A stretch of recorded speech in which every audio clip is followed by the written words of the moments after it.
భూదాన్ భూముల్లో అక్రమాలపై తెలంగాణ ప్రభుత్వం కొరడా జులిపించింది. భూదాన్ భూములు ఆక్రమించిన వారికి కాంగ్రెస్ సర్కార్ షాక్ ఇచ్చింది. మై హోమ్ సహా మరో 4గురికి నోటీసులు జారీ చేసింది. ఆక్రమిత 150 ఎకరాల భూదాన్ భూములు ఖాళీ చేయాలంటూ భూదాన్ చట్టం సెక్షన్ 24A ప్రకారం షోకాస్ నోటీసులు జారీ చేసింది ప్రభుత్వం. ఈ భూముల్లో 10 ఏళ్లుగా మై హోమ్ సంస్థ భారీ నిర్మాణాలు చేపట్టింది. భూదాన్ భూముల్లో అక్రమ నిర్మాణాలు కూల్చివేతకు రంగం సిద్ధం చేసింది తెలంగాణ సర్కార్.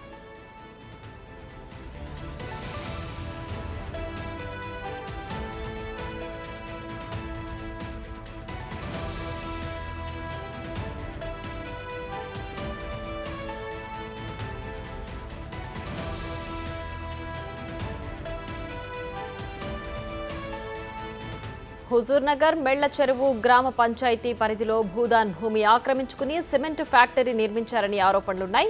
113 ఎకరాల మై హోమ్, 18 ఎకరాల కీర్తి సిమెంట్స్, 21.5 ఎకరాల కీర్తి సిమెంట్ ఎండీ పేరుతో పాటు మరో 2 రైతుల పేరు మీద 3 ఎకరాలు ఆక్రమణకు గురైందని నోటీసులు జారీ చేశారు.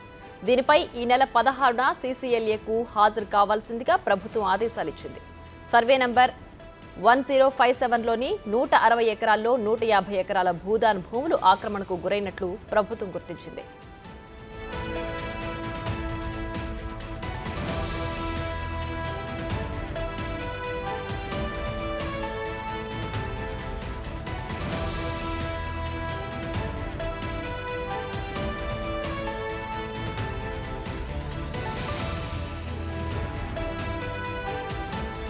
అక్రమంగా భూ కబ్జా చేసి నిర్మించిన సిమెంట్ పరిశ్రమలకు రెవెన్యూ ప్రిన్సిపల్ సెక్రటరీ నోటీసులు పంపారు. భూదాన్ ఉద్యమంలో సేకరించిన భూములను అక్రమంగా కబ్జా చేసినట్లు గుర్తించారు.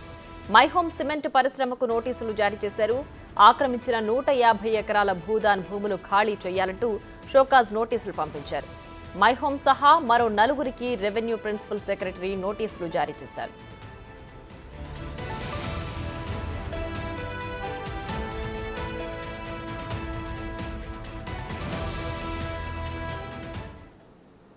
ఇక ఇదే అంశానికి సంబంధించి మరింత సమాచారం మా ప్రతినిధి పుల్లారావు లైవ్ లో అందించడానికి సిద్ధంగా ఉన్నారు. పుల్లారావు, చెప్పండి, భూదాన్ భూముల్లో అక్రమాలపై తెలంగాణ సర్కార్ సీరియస్ అయినట్లుగా తెలుస్తోంది. దీనికి సంబంధించి పూర్తి డీటెయిల్స్ ఏంటి?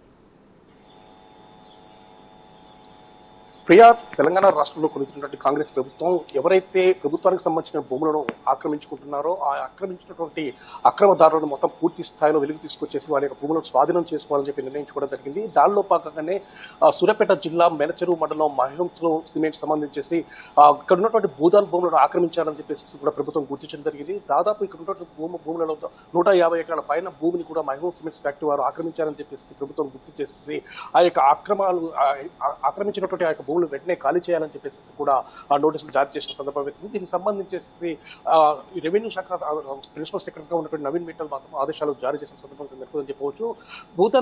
భూదాన్కు సంబంధించిన భూదాన్ భూములలో ఇక్కడ ఉన్నటువంటి అంటే మేలచెరువు పరిధిలో 1157 సర్వే నెంబర్కి సంబంధించేసి దాదాపు 160 ఎకరాల భూదాన్ భూమి ఉన్నట్లు కూడా ప్రభుత్వం లెక్కలో ఉండడం జరిగింది. సో ఈ 160 ఎకరాల భూమిలో మైహోమ్ సిమెంట్స్ ఫ్యాక్టరీ వాళ్ళు 113 ఎకరాలను ఆక్రమించుకున్నారు. అదేవిధంగా కీర్తి సిమెంట్స్ సంబంధించేసి 18.5 ఎకరాలు, అదేవిధంగా కీర్తి సిమెంట్స్ ఎండీ 21.5 ఎకరాలు ఆక్రమించుకున్నారు. అదేవిధంగా ఈ ప్రాంతానికి అంటే మెలచెరువు ప్రాంతానికి సంబంధించినటువంటి 2 రైతులు దాదాపు 3.5 ఎకరాలు కూడా ఆక్రమించుకున్నారు అని చెప్పేసి కూడా ప్రభుత్వ లెక్కలో పూర్తి స్థాయిలో వెలుగులోకి రావడం జరిగింది. అంటే దాదాపు 160 ఎకరాల భూమి అనేది భూదాన్ భూమి అనేది పూర్తి స్థాయిలో వీరి యొక్క కబంధ హస్తాల్లో చిక్కుకుందని చెప్పి గుర్తించారు. అయితే ఈ విషయానికి సంబంధించేసి గతంలో కూడా 2009 సంవత్సరంలో ఈ భూదాన్ భూమికి సంబంధించేసి మైహోమ్ సిమెంట్స్ వాళ్ళు ఆక్రమించుకున్నారని చెప్పేసి కూడా అప్పట్లో కూడా దీనిపై పెద్ద ఎత్తున కూడా చర్చ జరిగిన సందర్భం అయితే ఉంది.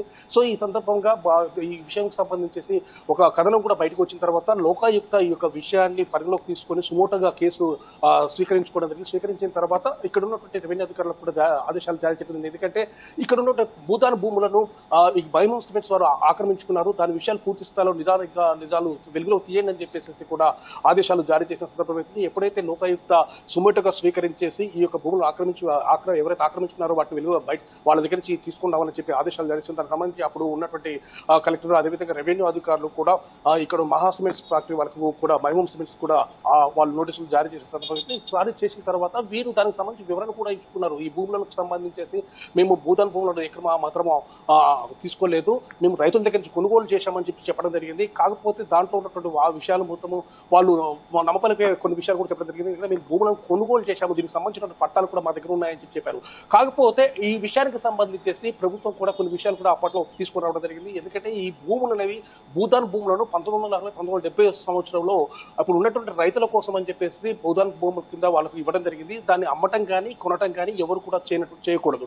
సో అలాంటి భూములను వీరు కొనుగోలు చేసేసి వాడి దగ్గర నుంచి రైతుల దగ్గర నుంచి కొనుగోలు చేసేసి దాన్ని ఆక్రమించుకున్నారు. కాబట్టి మీరు కొనడానికి వీల్లేదు, వాళ్ళు అమ్మడానికి వీల్లేదు అని కూడా చెప్పింది. దీనికి సంబంధించేసి మేము కొన్నాము అని చెప్పేసి మైహోమ్స్ వాళ్ళు అప్పుడు మళ్ళీ హైకోర్టును ఆశ్రయించగా హైకోర్టు దానిపై స్టే విధించడం జరిగింది. ఎవరు కూడా అంటే మైహోమ్ సిమెంట్ సంబంధించి దాన్ని స్వాధీనం చేసుకోవద్దు, దీని పూర్తి స్థాయిలో విచారణ జరిగిన తర్వాత అప్పుడు స్వాధీనం చేసుకోవాలని చెప్పేసి కూడా ఆదేశాలు జారీ చేస్తుంది. ఇప్పటి వరకు కూడా ఆ ప్రభుత్వం అయితే అప్రయత్నం అయితే ఉండడం జరిగింది. కాకపోతే ఇటీవల కాంగ్రెస్ ప్రభుత్వం మాత్రం ఈ విషయాలకు సంబంధించి పూర్తి స్థాయిలో నిదానికాలు వెలుగులోకి తీసుకురావాలని చెప్పి భూదాన్ భూములను స్వాధీనం చేసుకోవాలని భావించడం జరిగింది. దానిలో భాగంగానే ఇప్పుడు అసలు వారికి మైహోమ్ సిమెంట్స్ ఫ్యాక్టరీకి నోటీసులు జారీ చేసిన సందర్భం అయితే ఉండడం జరిగింది. దీనికి సంబంధించి నోటీసులు ఇష్యూ చేసిన తర్వాత 16వ తారీఖు వరకు వాళ్ళు గడువు ఇవ్వడం జరిగింది. ముఖ్యంగా దీనికి సంబంధించి CCLAకు అటెండ్ అయ్యి మీ భూములను ఎందుకు స్వాధీనం చేసుకోవద్దు, మీ యొక్క అక్రమ నిర్మాణాలను ఎందుకు కూలగొట్టద్దు అని చెప్పేసి దీనిపై వివరణ ఇవ్వాలని చెప్పేసి కూడా మైహోమ్స్ వాళ్లకు ఆదేశాలు జారీ చేయడంతో రేపు 16వ తారీఖు CCLAకు అటెండ్ అయ్యి దీనికి సంబంధించిన పూర్తి వివరణ మైహోమ్స్ వాళ్ళు ఇవ్వాల్సిన పరిస్థితి తలెత్తిందని చెప్పొచ్చు. ప్రియా.